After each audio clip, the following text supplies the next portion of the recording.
Hi, and welcome to The Buzz, the only show of its kind that spotlights the entertainment scene in Southern Maryland. I'm your host, James Lepore, and we are brought to you by our sponsor, Birch Propane.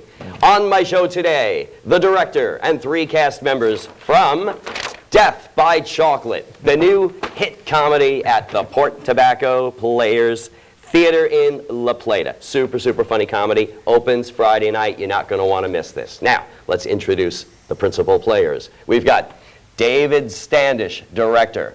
We've got Melissa Gilpin Ball, an actress so good she gets 3 names instead of just 2. Doug Graupman and Susan Fisher. Why don't we talk individually to each of you and tell me a little bit about your background, how you got involved with PT Players and acting. David, you can go first. Yeah. So I've been involved with the Players since '97.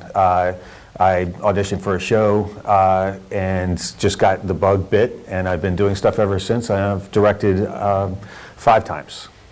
Now that's 5 times directing and a whole bunch of times acting. Yes, sure. Probably about 20 shows I've acted in. So, wow. Yeah, just been continually involved since I met this group. It's a great group of people.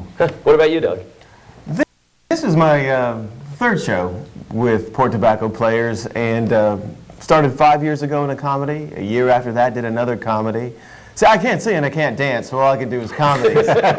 So when this comedy came around, I auditioned and was lucky enough to get cast in this one here too. Unfortunately, you do comedy a little too well, because sometimes it's very hard to keep a straight face being on stage with you. Thank you. Susan, what about you? I also started in 1997 with Port Tobacco and did my first show there with David. And since then, I've worked with Hard Bargain, Alumni Players, the 3 Notch Theater. Never directed. That's right. That's where we met at the Newtown Players. Exactly. Very cool. Yep. And Melissa? Yes. Well, okay, good.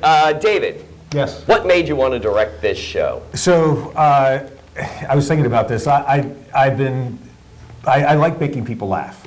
That is like a primary thing that is just, I enjoy doing that. And so a murder mystery comedy is a perfect vehicle for that. I remember going with my parents and my brother to go see murder mysteries, and we would just all just laugh. And for me, it's like an amusement park. You know, you go in, you get your admission ticket, you sit down on the ride, you brace yourself, and then you just experience it, and then you walk out, and it's over. And it's, you know, hopefully you left, you know, with a smile and some laughs and some thrills. So this show, you get to leave with your stomach hurting from laughing so much.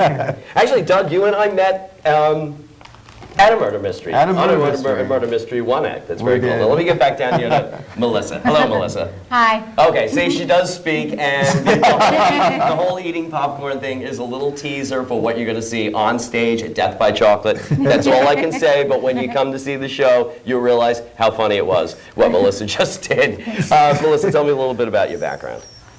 I've always been kind of a theater nerd. I started with Port Tobacco Players in 2000, doing a not at all a comedy with Diary of Anne Frank. I've done a ton of shows since then. My degree is in stage management, so that's usually what I do. I get terrible stage fright and almost never act unless I get to play a crazy person. And then I come on stage. then it's on. Yeah. This show certainly qualifies as you playing a crazy person. Let's talk about the characters. Susan, you play Lady Riverdale. Tell me about her.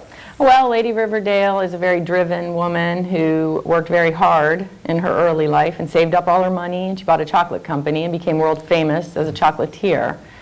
And after she made enough money from that, she purchased the Meadowbrook Health Resort, which is her latest endeavor, into which she has sunk all of her money. All her eggs are in one basket, and this place has got to succeed. And Doug, something goes wrong, doesn't it?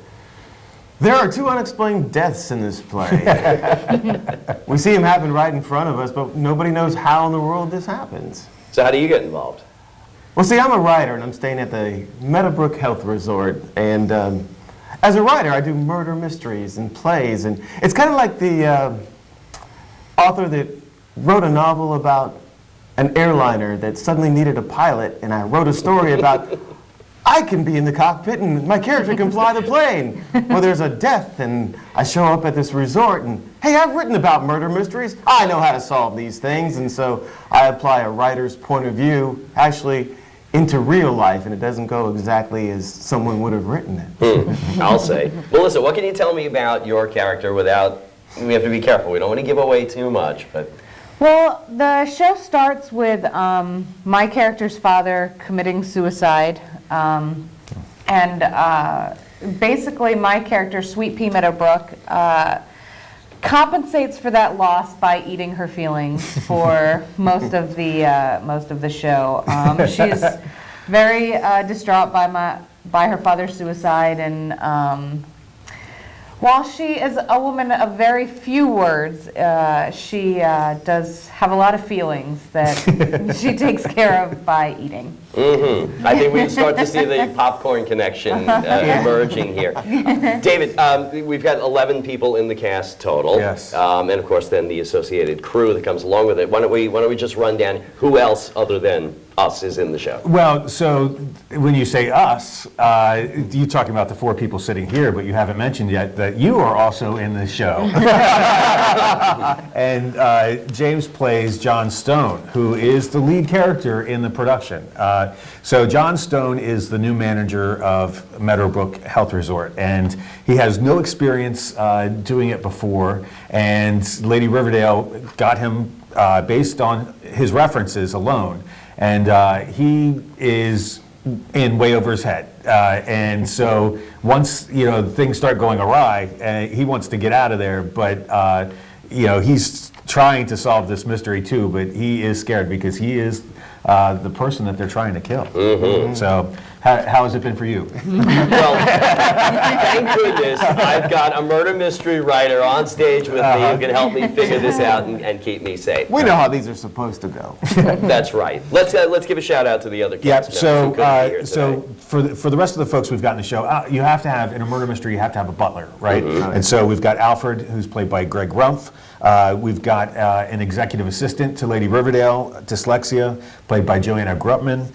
This is Doug Graupman. Oh, yes, there you go. And we've got a reporter, Margaret Daniels, played by Susan Claggett. The celebrity chef, Edith Childs, is a play on Julia Childs, and that's Lynn O'Mara. We've got a play on Richard Simmons, which is Dick Simmering, and that's played brilliantly by Sean Fraser.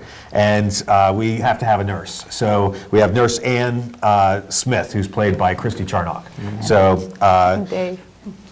Yes, thank you. Ralph Deadwood. You can't forget Ralph Deadwood. So we have a gym manager. We're in a health resort. So that is Dave Timmerman. A bit of a nemesis for me too, my character. Yeah. So we've also got an amazing stage manager. Yep, Steve Claggett. And so there's certain people I've worked with before. Carol Charnock is the producer. Steve Claggett is our stage manager. And Sheila Hyman is handling the makeup and hair responsibilities. We've got Joanne Fusel doing the costumes. Amazing. And these are all people that we've all worked with before, and they're doing a terrific job. Mm-hmm. It's an amazing team. Susan, how long have we been rehearsing this? We got cast back in October of 1982. We've almost got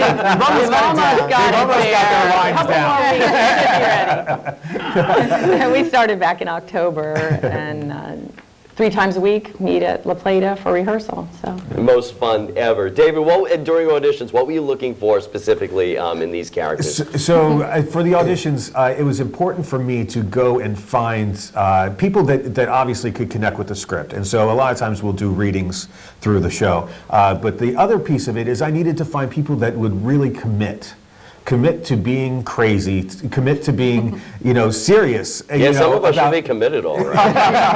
But commit seriously to whatever they were asked to do, regardless of how silly it was. And so we did some improv, and it was just it was so much fun to go and just get people to volunteer and throw themselves into these parts. I totally forgot about the improv. That was fun. That was awesome. Doug, tell me about the appeal of the show, age-wise and things like that, so people know who to bring. I think this appeal would be for people that like Everybody Loves Raymond or King of Queens. It's not necessarily Disney, but it's not highbrow either. So if you can bring your kids and enjoy sitting around watching Everybody Loves Raymond, and every now and then you kind of have to explain, that's a little bit funny, and here's why. This would be the appropriate play to bring them to. Maybe PG-13, I would suggest. Okay, good deal. All right, before we run out of time, we got to say, all the information about dates, times, ticket prices, everything is on ptplayers.com. Go there. You know how fast these shows sell out. Get your tickets. We actually even added one matinee, I know, on February 2nd, I believe, right? Saturday. So That's the 8th. on the 8th, I'm sorry, that's right, the day before closing. So go to ptplayers.com, get your tickets. Mel, real fast, one sentence. Why should people go see this show? Because February can be a cold, dreary month, as can January, and you're going to need some giggles, and this show definitely gives them. Last thing, opening night, Friday night. David, what do we have special going on? We have a reception at Red Oak Bistro. We have Charles Street Bakery. And every night of the production, we have coupons for dessert partners. So you get coupons for local businesses. Yay. 5 different places, 10 coupons for every single audience member. Fantastic. Once again, it is Death by Chocolate at the Port Tobacco Theater in La Plata, ptplayers.com. On behalf of Metrocast Channel 10, my sponsor, Birch Propane, and my guests, Susan Fisher, Doug Graupman, David Standish, and Melissa Gilpin Ball, I'm James Lepore, thanking you for once again watching The Buzz.